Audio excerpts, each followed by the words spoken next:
La société Aria est une société que j'ai créée en 1991 en région parisienne et qui est spécialisée en régulation et automatisme pour tout ce qui est serres, pépinières, espaces verts. Donc, au niveau des serres, c'est principalement la gestion du climat dans les serres, gestion de l'énergie. Et pour serres, pépinières, espaces verts, c'est l'ensemble de l'irrigation et de la fertilisation afin de limiter les intrants tout en obtenant des cultures de qualité. On a des installations sur l'ensemble de la France, quelques-unes à l'étranger, mais actuellement on a une démarche à l'export pour essayer d'implanter des infrastructures principalement dans les pays de l'Est. On a une position un petit peu spécifique sur ce marché parce qu'on est pratiquement les seuls à proposer du sur-mesure. 90% des produits que l'on vend sont des produits qui sont conçus pour l'installation à laquelle ils sont dédiés. On a un bureau d'études électroniques et un bureau d'études logicielles. On développe en permanence des nouveaux produits afin d'offrir de nouveaux services à nos clients, de meilleures performances. Et au niveau des logiciels, nos logiciels évoluent en permanence en fonction des technologies qu'on peut rencontrer sur nos installations et de la connaissance des plantes. Donc on essaye de mettre en place des algorithmes plus performants, plus proches du besoin des plantes. On est une équipe de 10 personnes et sur 10 personnes, il y a 6 ingénieurs.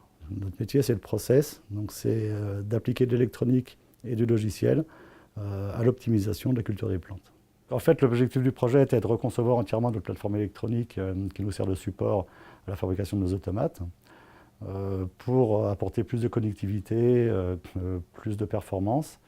Et lorsque l'on arrivait à la partie communicante, donc web, email, etc., c'était une grosse partie logicielle. Et on avait besoin de gagner du temps sur ce développement. C'est pour ça qu'on a engagé cette action, parce qu'on savait qu'en quelques semaines, on obtiendrait des résultats qu'il faudrait pour nous plusieurs mois pour les obtenir. Donc on a fait cette expérience qui a très bien fonctionné, qui nous a permis d'avoir rapidement un outil qu'on a pu mettre en place sur notre plateforme. Et on a continué à développer cet outil, à l'améliorer, à l'affiner. Et aujourd'hui, on est en phase de production de logiciels. Les premiers devront être installés à la fin de l'année à l'INRA d'Angers. Ce qui nous a été apporté, c'est surtout une infrastructure logicielle fonctionnelle, puisqu'elle a été développée sur le même type de processeur que ceux qu'on monte sur nos cartes. Ces nouvelles cartes vont équiper l'intégralité de nos futurs produits. On les a créés pour être compatibles avec les anciennes plateformes.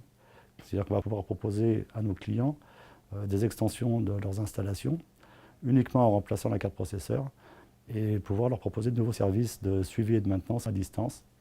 C'est-à-dire qu'on sera alerté, nous, en cas de constat de défaut, c'est-à-dire qu'on aura un mini-système expert dans nos automates, et ça nous préviendra, nous, par email, sans embêter le client, et permettra, à l'occasion d'un passage dans sa région, de lui proposer une intervention pour pallier à une future panne.